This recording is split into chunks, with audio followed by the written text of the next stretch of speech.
السلام علیکم۔ کے نیوز ایچ ڈی کے ساتھ میں ہوں فرین ارشاد۔ خبروں کا آغاز کرتے ہیں شیخوپورہ سے۔ شیخوپورہ سے ہمارے بیورو چیف طاہر خان کی رپورٹ کے مطابق مرید کے شہریوں، سرکاری افسران اور صحافیوں کو بلیک میل کرنے اور پگڑیاں اچھالنے والے سوشل میڈیا کے جعلی صحافیوں پسران قاسم شاہ، طاہر شاہ اور محمد علی کے شہریوں اور صحافیوں نے درگت بنا دی۔ تفصیلات کے مطابق چند ماہ سے پسران قاسم شاہ، طاہر شاہ، محمد علی شاہ داؤد کے مرید کے رہائشی جن کا پیشہ لوگوں کی فیس بک فیک اکاؤنٹ بنا کر تذلیل کرنا، نازیبا زبان استعمال کرنا اور پھر بلیک میل کر کے پیسے بٹورنا ہے۔ مذکورہ افراد کا اس کے علاوہ کوئی ذریعہ معاش نہیں ہے۔ چند دن قبل ایسے ہی سوشل میڈیا پر مختلف فیک اکاؤنٹ بنا کر شریف شہریوں اور صحافیوں کی عزتیں اچھالی، جس پر عوامی پریس کلب کے صحافیوں نے FIA سائبر کرائم درخواست کی اور پسران قاسم شاہ، طاہر شاہ، محمد علی شاہ اس گھناؤنے کھیل میں ملوث پائے گئے،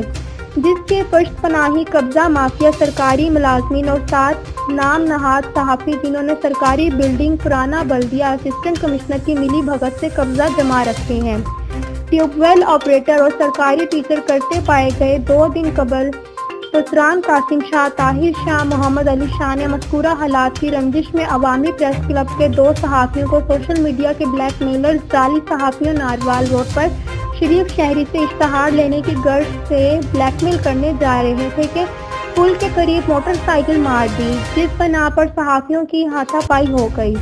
جس کی CCTV فوٹیج بھی حاصل کر لی گئی ہے۔ سوشل میڈیا کے جعلی صحافیوں اور سرکاری ملازمین، صحافی، municipal corporation, tube well operator